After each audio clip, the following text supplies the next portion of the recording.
بسم الله الرحمن الرحيم. أعوذ بالله من الشيطان الرجيم. ومن لم يستطع منكم طولا أن ينكح المحصنات المؤمنات فمما ملكت أيمانكم من فتياتكم المؤمنات. عزیز طلباء کرام، سبق نمبر 292، آیت نمبر 25، سورہ نساء۔ ومن لم يستطع، جو شخص نہیں رکھتا تم میں سے طاقت آزاد عورتوں سے جو کہ مومن ہے نکاح کرنے کی، تو وہ نکاح کرے ان باندیوں سے کہ مالک ہے تمہارے دائیں ہاتھ، اور وہ باندیاں مومن ہو۔ اللہ جانتا ہے تمہارے ایمان کو، بعض تمہارے بعض سے ہیں پیدا ہیں، پس نکاح کرو ان باندیوں سے ان کے آقا کی اجازت کی ساتھ، اور دے دو ان کو ان کے مہر معروف اچھے طریقے کے ساتھ، اس حال میں کہ تم نکاح کرنے والے ہو، نہ بدکاری کرنے والے اور نہ پکڑنے والے، چھپ کر دوست اور یاری پکڑنے والے۔ پس جب ان سے نکاح کر دیا جائے تو وہ اگر آ جائیں بدکاری کو تو ان کے اوپر سزا ہے اس کے نصف جو کہ آزاد عورتوں کے اوپر ہے۔ یہ حکم اس شخص کے لیے ہے، یعنی باندیوں سے نکاح کرنا، جو ڈرتا ہے مشقت میں پڑنے میں تم میں سے، اور صبر کرنا باندیوں کے ساتھ نکاح سے، یہ تمہارے لیے بہت بہتر ہے، اللہ معاف کرنے والا مہربان ہے۔ پہلے محرمات کا تحلیل اور تحریم کا بیان تھا آزاد عورتوں کے اندر، یعنی کچھ تحریمات اور کچھ تحلیلات جو بیان تھی کہ یہ حرام ہے اور یہ حلال ہے، وہ آزاد عورتوں کے اندر تھا۔ اب ومن لم یستطع کی آیت میں بیان ہے باندیوں کے بارے میں نکاح اور اس کا طریقہ کار، یہ گویا کہ ماقبل سے ربط ہے۔ ومن لم یستطع، جو نہیں رکھتا منکم تم میں سے طولاً، طول ویسے فضل اور مہربانی کو کہتے ہیں، مراد یہاں مالی طاقت ہے اور بدنی طاقت ہے۔ ابن عباس رضی اللہ تعالیٰ عنہ سے روایت ہے وسعت مالی مراد ہے، تو معنی یہ کیا جائے گا لم یستطع منکم میں تجرید کریں گے، اس سے طاقت کا معنی نکالا جائے گا کیونکہ طولاً میں طاقت کا معنی ہے، تو معنی یوں ہوگا ومن لم یستطع، جو نہیں رکھتا منکم تم میں سے طولاً طاقت، عین کے ہاں نکاح کرنے کی المحصنات آزاد عورتوں سے۔ یہاں المحصنات بمعنی الحرائر کے ہے، المومنات جو کہ مومن ہے، تو فمما ملکت معنی فلینکح، وہ نکاح کرے مما اس باندی سے ملکت ایمانکم کہ تمہارے دائیں ہاتھ مالک ہے، من فتیاتکم تمہاری باندیوں میں سے المومنات جو کہ مومن ہے۔ یہ المومنات کی قید بطور ترغیب کے ہے کہ زیادہ بہتر یہ ہے کہ باندی سے نکاح ہو تو وہ مومنہ ہو، اور فتیات کا لفظ جو ہے یہ غلاموں کے اندر جوان اور بوڑھی دونوں کو شامل ہے، یہ معنی نہیں فتیات کا معنی کہ جوان ہو، چاہے بڑی عمر کی ہو چاہے جوان ہو، دونوں کو یہ شامل ہے۔ فمما ملکت ایمانکم سے معلوم ہوتا ہے اس آیت میں کہ آزاد عورتوں کے ساتھ نکاح کرنے میں ان کا مہر زیادہ ہوگا، ان کا خرچہ زیادہ ہوگا، اس لیے یہ کہا کہ ان سے طاقت نہیں ہے تو باندیوں سے کرے، تو معلوم ہوتا ہے کہ باندیوں کا خرچہ اور کم ہے۔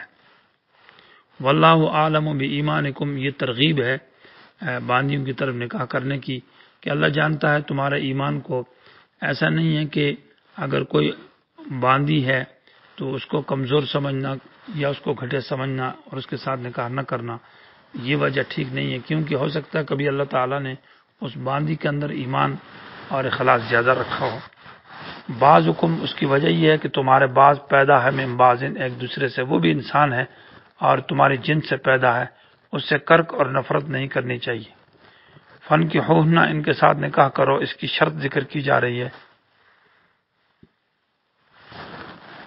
کہ باندی سے نکاح کرنے کی کیا شرط ہے، تو فن کی ہونا، ان سے نکاح کرو باذن اہلہن، ان کے آقا اور مولا کی اجازت کے ساتھ۔ آزاد عورت سے تو ولی کی اجازت بھی شرط ہے اور خود اس آزاد عورت کا اذن بھی شرط ہے، جبکہ باندی کے ساتھ صرف اس کے آقا کی اجازت شرط ہے۔ وہ کہ دونوں میں فرق یہ ہے کہ حرہ کے اندر اس کی اجازت شرط ہے اور باندی کے اندر اس کی اپنی اجازت شرط نہیں، بلکہ آقا کی اجازت جو ہے یہ معتبر ہوگی۔ وآتوہن دے دو ان کو اجورہن ان کے مہر بالمعروف، معروف یعنی اچھے طریقے کے ساتھ جو کہ طے ہوا ہے۔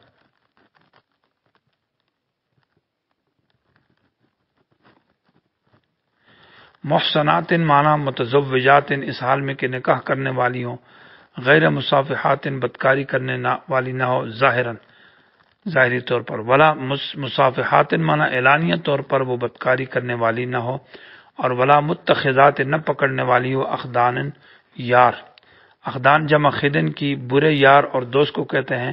وہ برا یار اور دوست جس کے ساتھ یاری غلط کام کی ہو، بدکاری کی ہو، جس پر انسان شرماتا ہے، تو معنی خفیہ طور پر ان کے ساتھ یاری نہ لگائی جائے۔ فَإِذَا أُحْسِنَّ، جب ان باندیوں کا نکاح کر دیا جائے، یہاں احسن معنی زوجنا کے معنی میں ہے، تو فَإِنْ أَتَيْنَ بِفَاحِشَةٍ، اگر یہ باندیاں آتی ہے بدکاری کو، تو فَعَلَيْهِنَّ، ان کے اوپر سزا ہوگی، نصف ما، آدھی وہ سزا علی المحصنات جو آزاد عورتوں کے اوپر ہے، یہ من العذاب بیان ہے، ما کا معنی وہ سزا مراد ہے، یعنی ان کو آزاد عورت کو 80 کوڑ ہے تو اس کو 40 ہے، 50 ہے، اور یہاں پر احسن کی جو قید لگائی ہے یہ قید احترازی نہیں ہے کہ شادی کر لی جائے، تو ان کو معنی یہ ہے کہ یہ سوال کو ختم کرنے کے لیے کوئی یہ سوال کرے کہ باندی اگر شادی شدہ ہے تو اس کو رجم کیا جائے گا، نہ، جب کہ وہ شادی شدہ ہے تو اس پر سزا کوڑوں والی ہے، تو غیر شادی شدہ پر بطریقہ اولا کوڑے ہیں، گویا کہ باندیوں کے اوپر رجم والی سزا نہیں ہے۔ اس کی وجہ یہ ہے کہ رجم والی سزا یہ کامل سزا ہے، اور کامل سزا جو ہے یہ کامل مسلمان آزاد اور مومن کی سزا ہے، اس لیے باندی جو ہے نا وہ کامل نہیں ہے کیونکہ آزاد نہیں ہے۔ ذالک، یہ باندیوں کے ساتھ نکاح کرنے کا جو حکم ہے، لمن، اس شخص کے لیے، خشیہ جو ڈرتا ہے، العنتا مشقت میں پڑ جانے سے، منکم تم میں سے۔ یہاں آنت کہتے ہیں انتہائی سخت مشقت کہ ایک ہڈی ٹوٹ جائے پھر دوبارہ ٹھیک ہو پھر ٹوٹ جائے بار بار، مراد اس سے آنت سے مراد یہ ہے کہ وہ حد مراد ہے کہ جو کوڑے لگتے ہیں زنا کی وجہ سے یا رجم کیا جاتا ہے، مانا ایک آدمی اگر شادی نہیں کرے گا تو بدکاری کرے گا، تو بدکاری کی وجہ سے اس کو حد جاری کی جائے گی، تو یہ سخت سزا میں پڑے گا، تو لہٰذا وہ باندی سے نکاح کرے۔ تو العنت سے مراد یہاں پر زنا ہے کہ جو تم میں مراد سبب کا ذکر ہے یہاں پر کہ زنا میں پڑ جائے گا تو آخر میں پھر مشقت میں آخری مشقت کھانی پڑے گی۔ وَأَن تَصْبِرُوا خَيْرٌ لَكُمْ، یا ان تصبروا مبتدا ہے، خیر لکم اس کے لیے خبر ہے، اور تمہارا صبر کرنا ہر حالت میں ان باندیوں سے نکاح نہ کرنا کیونکہ اولاد غلام ہوگی، خیر لکم یہ تمہارے لیے بہت بہتر ہے، اللہ معاف کرنے والا رحیم مہربان ہے۔ یرید اللہ، یہاں سے ترغیبات ذکر کی جا رہی ہے، اور یہ 3 آیتیں ہیں، اس میں 3 طرح ترغیبات ہیں، ان ماقبل احکام میں عمل کرنے کے لیے، امتثال اوامر اور اجتناب عن النواہی کے لیے یہ ترغیبات ہیں، اور یہ وہ آیتیں ہیں جن کے بارے میں کہا خیر آیات لہذی الامت، یہ قرآن کی وہ یا سورہ نساء کی وہ آیتیں جو اس امت کے لیے بہت بہتر ہے، اس میں ایک تسلی ہے۔ یرید اللہ لیبین لکم، یریدو کا بعد جو لیبین جار مجرور آیا ہے، یہ سببہ اور جمہور بصرین کا مسلک یہ ہے کہ یہاں پر جو مراد ہے یریدو کی وہ محذوف ہے، اور لیبین یہ مراد لہو ہے، یعنی جس چیز کے لیے ارادہ کیا گیا ہے، مفعول بھی یہاں محذوف ہے، تحریم ما حرم اور تحلیل ما احل، یعنی وہ احکام، یعنی وہ جن چیزوں کو اللہ نے حرام کیا ہے اور جن چیزوں کو اللہ نے حلال کیا ہے ان کو اللہ چاہتا ہے، یہ اللہ کی مراد ہے، یہ مفعول بھی ہے۔ کیوں چاہتا ہے؟ لیبین لکم، تاکہ بیان کرے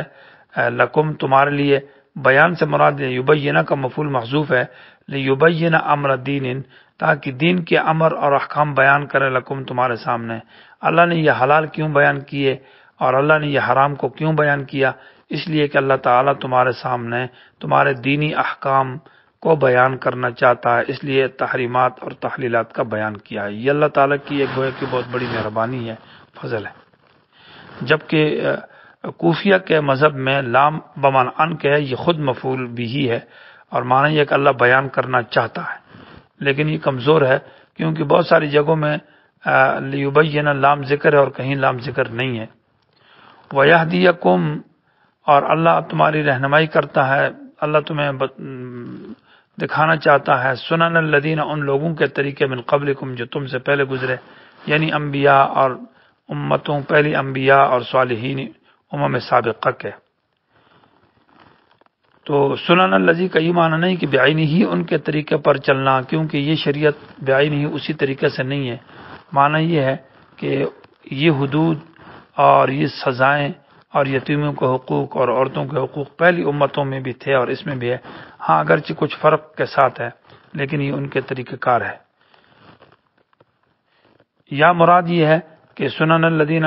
کہ پہلی امتوں میں یتیم اور سفہا وغیرہ کے احکام بالکل اسی طرح ان کے ساتھ انصاف کے احکام وہاں بھی موجود تھے اور یہاں بھی ہے،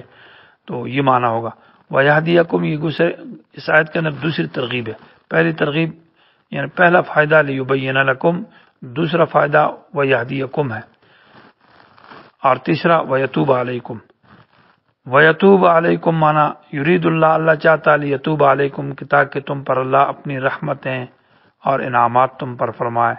بسبب امتثال الاحکام کے، کہ تم احکام کی پیروی کرتے ہو تو اللہ تم پر مہربانی کرتا ہے، تمہاری توبہ قبول کرتا ہے۔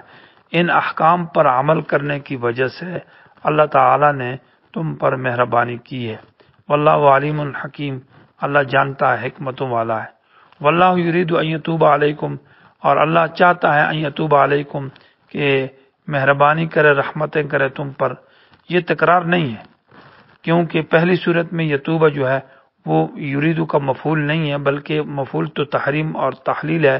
یہ تو اس کے لیے مراد لہو ہے، علت ہے، لام کے نیچے داخل ہے، لیتوب علیکم، مقصود وہ تحریم اور تحلیل ہے۔ اور یہاں پر ان یتوب علیکم خود مراد ہے، یریدو کا مفعول ہے کہ خود یہ توبہ جو ہے یہ مقصودی چیز ہے۔ تو اب معنی یہ ہوگا کہ پہلی صورت میں معنی یہ ہوگا کہ احکام کا بیان یعنی تحلیل اور تحریم کا بیان کیوں ہے؟ تاکہ اللہ تعالیٰ تم پر مہربانی کرنا چاہتا ہے، اور یہاں پر خود یہ مہربانی اللہ تعالیٰ کا مراد ہے۔ واللہ یریدو، اللہ چاہتا ہے یتوبہ کہ توبہ قبول کرے، علیکم یعنی مہربانی کرے تم پر، یعنی تمہاری توبہ قبول کرے۔ وَيُرِيدُ الَّذِينَ، اور ساتھ ساتھ تقابل ذکر ہے کہ ایک ہے تقابل احکام شرعی اور غیر شرعی میں۔ شرعی احکام یہ ہے کہ اللہ تعالیٰ مہربانی کرنا چاہتا ہے، اور غیر شرعی یہ ہے کہ لوگ جو ہے نا متبعین شہوات، وہ تو تمہیں دین سے ہٹانا چاہتے ہیں اور وہ تمہیں بے حیا کرنا چاہتے ہیں۔ وَيُرِيدُ الَّذِينَ، اور چاہتے ہیں وہ لوگ یتبعون الشہوات جو شہوات کی پیروی کرتے ہیں، ان تمیلو کہ تم ہٹ جاؤ، میلن عظیمہ بہت دور چلے جانا، ان تمیلو مانا تم پھر جاؤ، میلن پھر جانا، عظیماً بہت بڑا۔ وہ تو چاہتے ہیں کہ بے حیا ہو جائیں اور احکام پر عمل نہ رہے اور محرمات کا لحاظ نہ رہے، محرمات اس طرح حلال کا لحاظ نہ رہے، تو تمہارے اندر یہ بے حیائی اور برے کام پھیلتے رہیں۔ یہ کون لوگ ہیں؟ یہود ہے، مشرکین ہے، اور فساق فجار ہے، اور زنات ہے، یہ اس طرح کے لوگ۔ یرید اللہ ان یخفف عنکم، یہ تیسری ترغیب ہے امتثال احکام کے لیے، کہ کوئی یہ کہے کہ یہ مشکل احکام ہے، شریعت پر کون عمل کرے گا، یہ تو بڑے سخت احکام ہے، ایسے یہود اور مشرکین اور غلط لوگ یہ باتیں کرتے ہیں۔ تو اللہ نے کہا نہیں، اللہ تو چاہتا ہے ان یخفف عنکم کہ آسانی کرے تم پر، یعنی ان یخفف ہلکا کر دے تم سے بوجھ۔ یہ گویا کہ اللہ نے آسان احکام بھیجے، اور اس کی وجہ کیا ہے کہ وَخُلِقَ الْإِنسَانُ ضَعِيفًا، یہ جملہ علت ہے، اس لیے کہ انسان کو کمزور پیدا کیا گیا ہے۔ ضعیفاً معنی کم ہمت، یہ کم ہمت والا ہے اور اس کی قوت اتنی نہیں ہے، اس کے مطابق اللہ تعالیٰ نے یہ احکام اس کے لیے نازل فرمایا ہے۔ یہ اللہ تعالیٰ کی بڑی مہربانی ہے۔